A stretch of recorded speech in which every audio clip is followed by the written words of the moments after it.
So I played The Witcher 3 in 2023, and in this video we're gonna be talking about the topic, should you play it again? Welcome to the channel, my name is Franky Boy, and normally you guys would see me, but this is a podcast style episode on The Witcher 3, and as you guys might know me from, I started this channel with The Witcher 3 content, and of course this game is always worth a visit, well, until today, I guess. Let's see if it's still worth a visit right now, because I just restarted the game. I want to talk about the recent update and of course on what the game still has to offer in 2023. Is the gameplay still up to date and is the story still up to date? Also, we're going to take a brief look at the next year because there is an update waiting for us in 2024.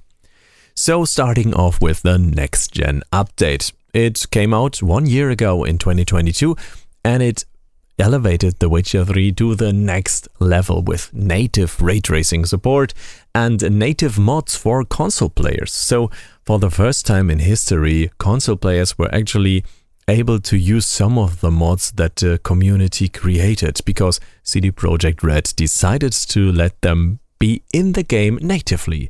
And that, in my opinion, has been one of the best decisions ever for the console players because they can right now decide which version they want to play, of course, and also enjoy some of the mods. Also, there has been a lot of interesting changes because they also implemented some of the mods that would change the ecosystem or change the combat.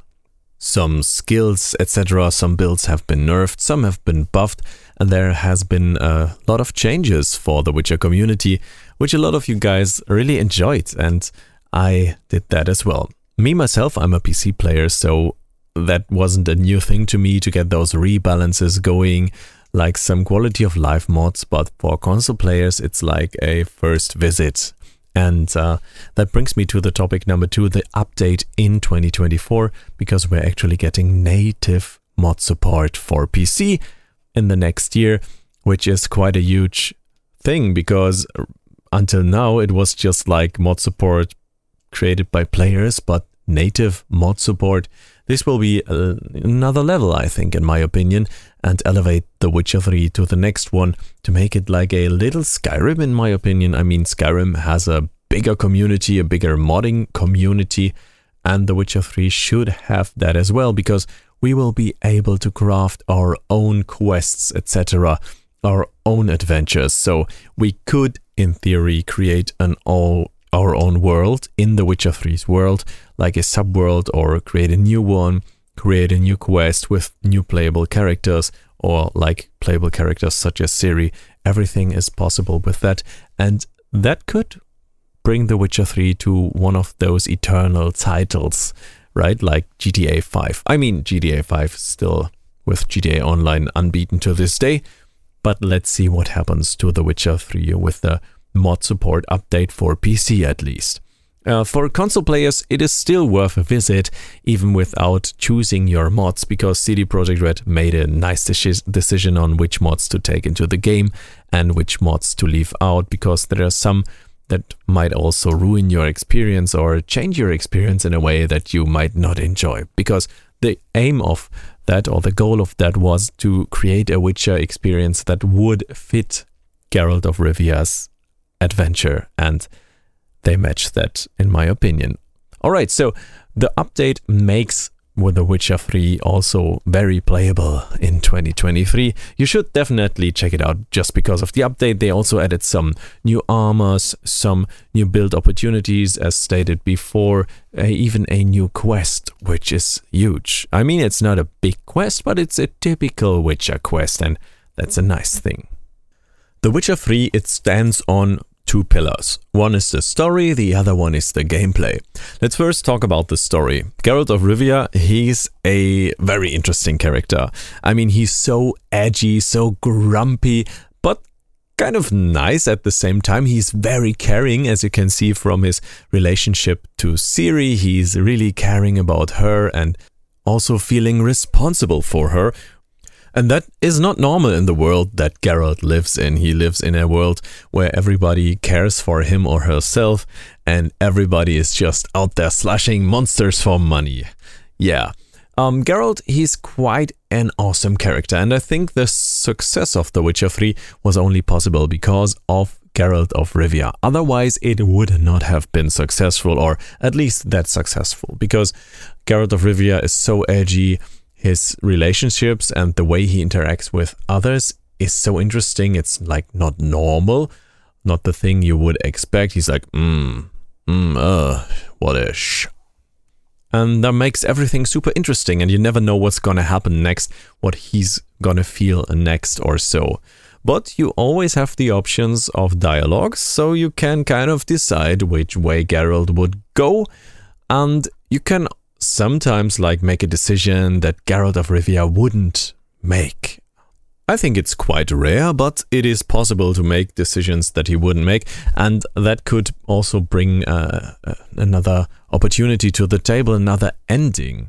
Like, that's one of the biggest things that makes The Witcher 3 so replayable, because you can vary on the outcome, on the endings that could happen in the game. And it is just like a story that is told, but some things really change.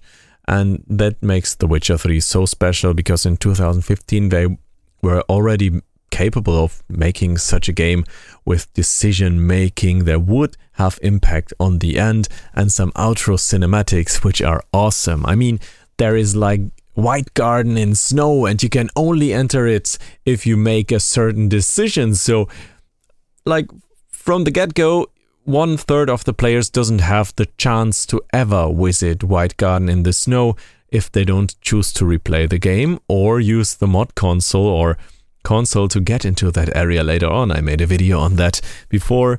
I think it's called like almost no players visited this area, because it's just for a certain amount of time in the game after certain decisions that you have to make, and that makes it so special. And White Garden in snow is just beautiful. Well, that's just one of the few examples that makes it so replayable in my opinion. It's of course the whole story building. It's super interesting to choose between Triss Merigold and Yennefer Wengerberg. Of course, maybe you don't choose between them, you choose either none or both.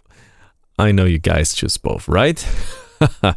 By the way, which one is your favorite? I think it's most likely Yennefer when it comes to surveys, but when I look at comments, it's most likely Triss.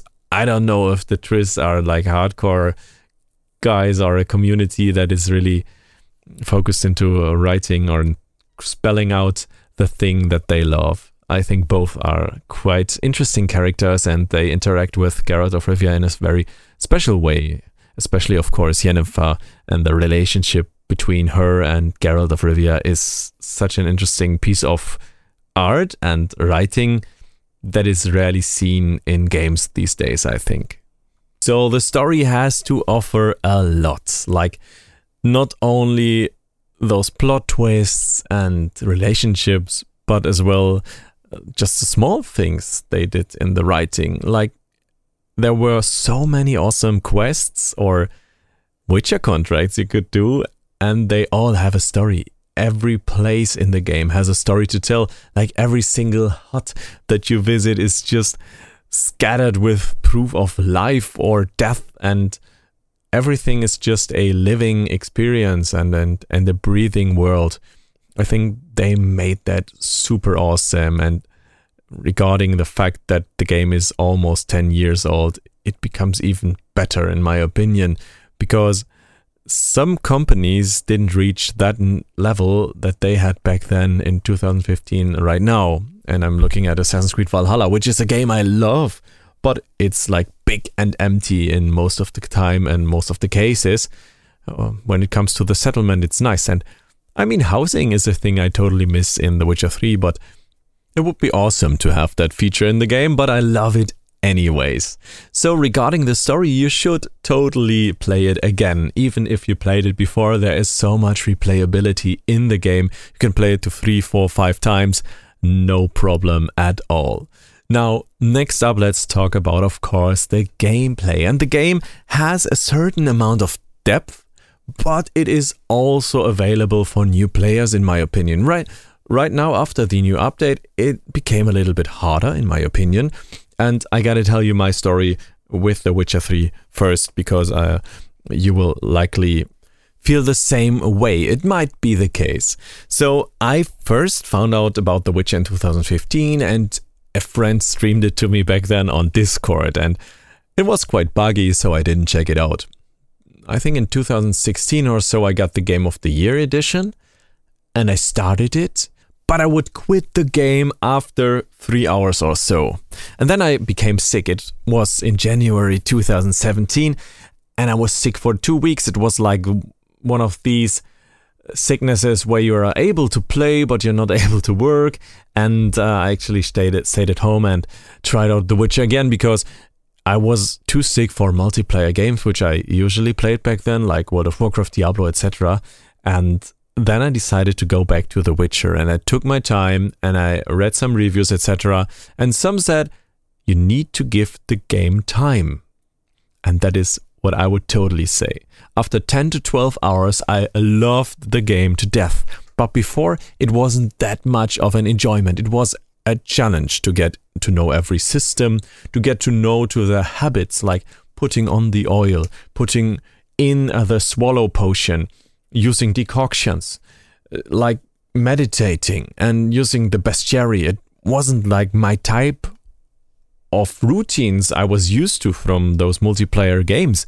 And when I eventually got used to them, I thought it was like an awesome thing to do. Well, to be honest with you guys, right now I'm using auto-apply oils as a mod. I don't enjoy going into the inventory and putting on the oil over and over again, but preparing for certain enemies with reading the bestiary, thinking about tactics, is such an enjoyment, and this really comes to the ultimate joy on deathmatch difficulty. In my opinion, you should totally try the hardest difficulty to get yourself in that position where every fight is a threat and you try your best to master them. And after a few fights or a few playthroughs, it's even easy on deathmatch for you, because you became so good as a player and you see your own progression, which is also an enjoyment itself.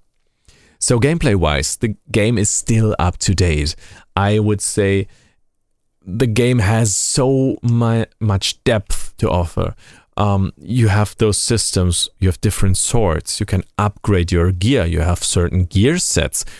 The Witcher 3 even invented Witcher schools for the game, e.g. the Bear School, and I think it was the Manticore School, right? The Manticore School was the Snake School in Witcher 2, I think.